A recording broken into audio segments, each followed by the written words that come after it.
You remember the moment, the message, the silence, the slight shift in their voice that told you something was wrong, something felt different, but you pushed it aside. You ignored it. Why? Because you trusted them. You built your world around that trust, and then it happened. The lie, the cheating, the betrayal. In an instant, that world you had so carefully constructed in your mind came crashing down. It wasn't just the relationship that shattered, it was your sense of safety, your certainty about the future, your fundamental belief in them, and maybe even in your own judgment. Betrayal isn't just a simple pain, it's a profound disorientation. It's like the ground beneath your feet has vanished. You find yourself replaying every conversation, analyzing every text, searching for the signs you must have missed. And you ask yourself that haunting question, how could they do this to me? But beneath that question lies a much deeper, more painful one. A question that cuts to the core of your self-worth. Why wasn't I enough? That question right there is the real wound. It's the one that festers long after the initial shock has passed. Let's turn to the wisdom of the Stoics. They understood something brutal but liberating about human nature. People act according to their own character, not according to your expectations of them. You loved based on your character, your capacity for loyalty, for trust, or commitment. They acted based on theirs. Their betrayal is a direct reflection of their own internal world, their own lack of integrity. It is not, and never was, a measurement of your value. But the mind resists this logic, doesn't it? It wants to cling to the pain. You relive the memory. You see their face, you hear their words, you feel that gut-wrenching moment you found out, and your chest tightens all over again. Good, let it fill it. Feel it, do not suppress it. Don't run from the pain. Healing doesn't begin with denial or distraction. It begins with unflinching clarity. You have to see the situation for what it truly is. A core source of your suffering is an attachment to permanence. You believed, this is mine, this will last forever, this is secure. But the Stoics teach us a harsh truth. Nothing is truly owned. Not people. Not their loyalty. Not their promises. Everything in life is borrowed. The Stoic way of reframing this is difficult, but it's incredibly freeing. You are entrusted with this person, this relationship, for a time, and now that time is over. The intense pain you're feeling is your resistance to this change.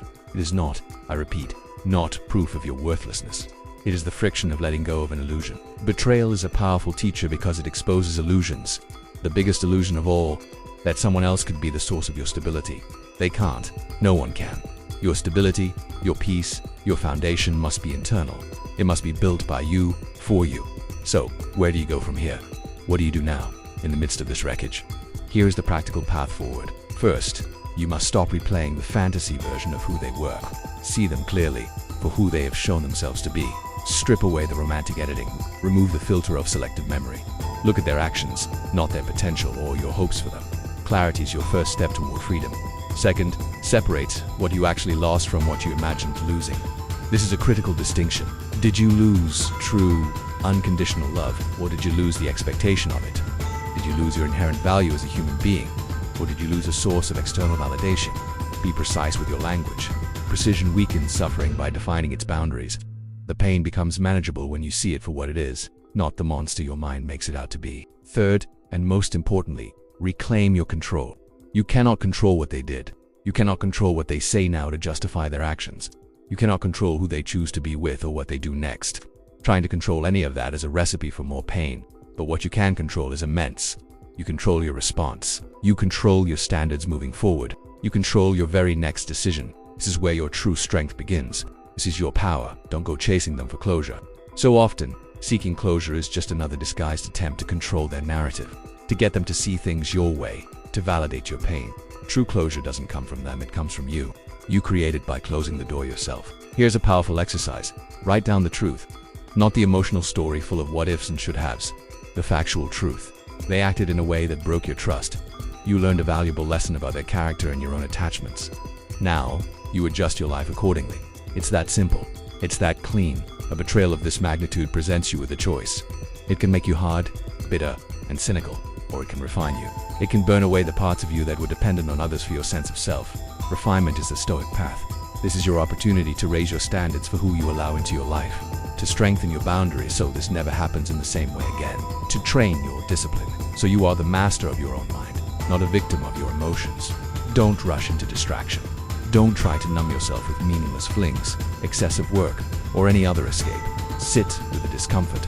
It's your teacher right now.